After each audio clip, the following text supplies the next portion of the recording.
you want to go now, let's go. Relax. If you want to go now, let's go. Chair across your face. Music, after their very first confrontation that almost led to a dangerous brawl, Joshua and Dubois have exchanged stares again. Oh, relax, you want to go now. Let's go, Relks, you want to go now. Chair across your face. The animosity between the pair during this phase.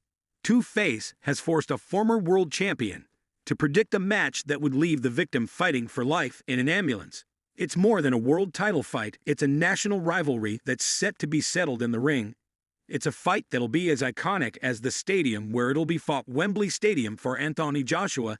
This is way more than just a boxing match. It's a mark to reclaim his legacy and re-announce himself as one of the world's best heavyweights. From it being him, I'm just ready to fight both of you. It even presents to him a bigger opportunity to confront former world champion Tyson Fury in an undisputed title fight in January next year, should Tyson Fury also defeat Alexander Usyk in their rematch on December 21st. I said that as well. Both of you said, is that the same thing? Yeah, let's go. Daniel Du, on the other hand, sees this as the perfect opportunity to make a big statement and prove to the world of boxing that he's truly worth more than the hype around him. He's coming off 2 big wins, and he's at the highest point of his career, beaming with so much confidence and set to get the better of his fellow Brit. I looked at him as guy that is leading the way for a British fans have always complained about his confidence, and that seemed to have been worked on completely.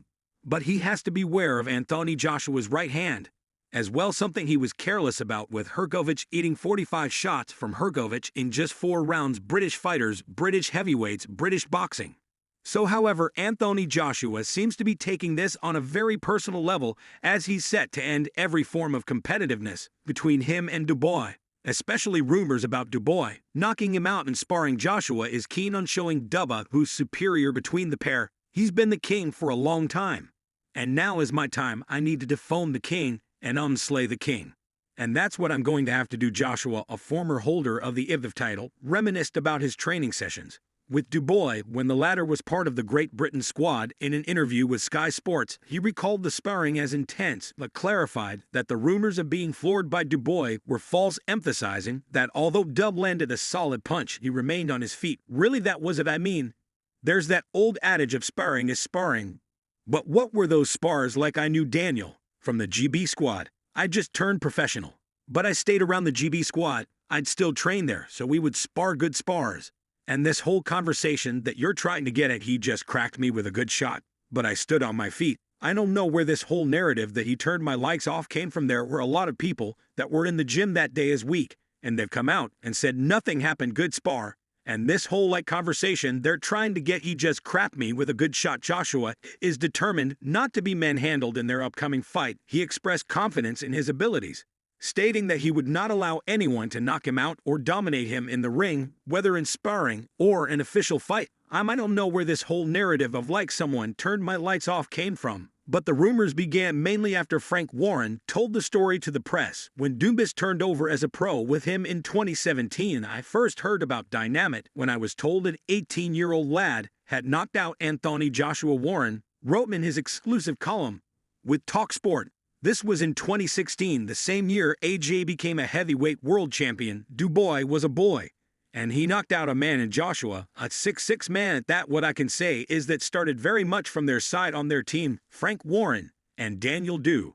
He hit me so hard I went to the moon and came back, Joshua sarcastically remarked in an interview with Box Nation.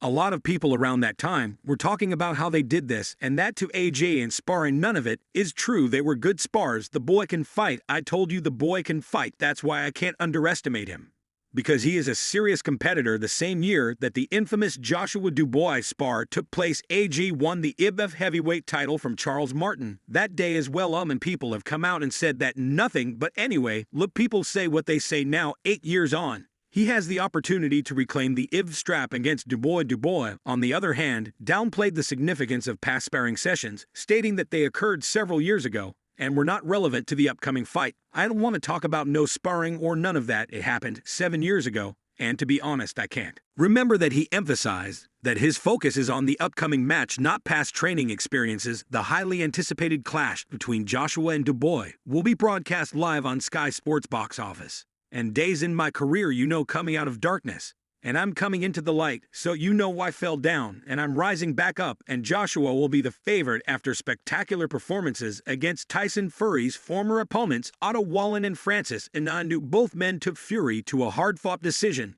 While Joshua knocked out both men with ease, Dubois knows he faces an uphill task to retain his belt and hand AJ only his fourth career defeat. But he's looking forward to the challenge and ushering in a new era of British heavyweight boxing. He said that's just where I'm aiming for, to fight the best. And be the best. AJ's been the king for a long time, and on the night I need to become a king slayer. And that's my goal, that's the mission at hand. And go out there and fulfill what I know I can do, bring out what's in me, and win by any means necessary. I'm learning more about myself as a fighter, as a person coming out of the darkness and into the light, improving all around as a fighter and as an athlete. I'm up for this and ready to go. Joshua, 34, knows Dubois well, having previously sparred with him, and is refusing to underestimate his chances of winning. He told Sky Sports, "I'm not saying he has the chance to do it on September 2nd, because sometimes what you speak comes into existence. I don't know, I feel like his best days are maybe behind him or whatever, but I got to turn him into an old man in the ring. I've got to put the pressure on him. But I won't let it happen. And I'll show you how good I am, whether it's in the ring sparring or in the ring fighting. I won't let anyone manhandle me or try and knock me out. No way." Triple D was upgraded from interim to full champion after Alexander Usyk vacated the title on Tuesday night. The International Boxing Federation ordered Usyk to defend their version of the world title against Dubois, but he will instead face Fury in a rematch on December 21st. With the World Boxing Council, World Boxing Association, and World Boxing Organization belts on the line. Appreciate it. Thank you so much, G. The rematch will only be for the World Boxing Council, World Boxing Association, and World Boxing Organization belts, as Usyk lost his undisputed status when vacating the International Boxing Federation belt, an act he called his gift to Daniel Dubois. And Anthony Joshua, 26-year-old Dubois, has been elevated to full champion and will defend that status against AJ on September 21st. Many fans are already intrigued to see if Joshua and Fury can win their respective bouts in order to set up an all-British heavyweight super fight. Dubois and Usyk, of course, have other plans. As for Anthony Joshua and Tyson Fury, the bitter rivals have had plenty of back and forths over the years, but have never managed to agree terms on a fight. Yeah, everyone wants this one. Yeah, we've done everything we can, but a potential heavyweight showdown now appears closer than ever should both Brits get past their upcoming bouts, with Saudi Arabia's Turki Al-Sheikh likely to play a key role in facilitating the matchup, as he placed both fighters on FaceTime a while ago. Joshua will first look to become a three-time world champion when he takes on fellow Brit Dubois on September 21st, before Fury seeks to avenge the first professional defeat of his career against Alexander Usyk on December 21st. Thank you so much, Guy, you my friend.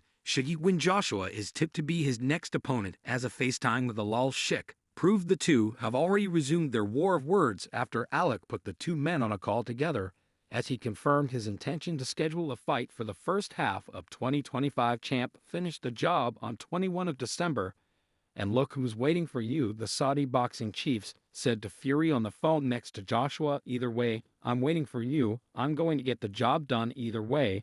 Either way, he waiting for you. I'm waiting for you, said Joshua, before the Gypsy King insisted, I'll get the freaking job done against Usyk. Even if Fury was to lose, Joshua insisted that he's waiting for him, something that was echoed by Alec, who said he arranged the fight for the first or second quarter of 2025.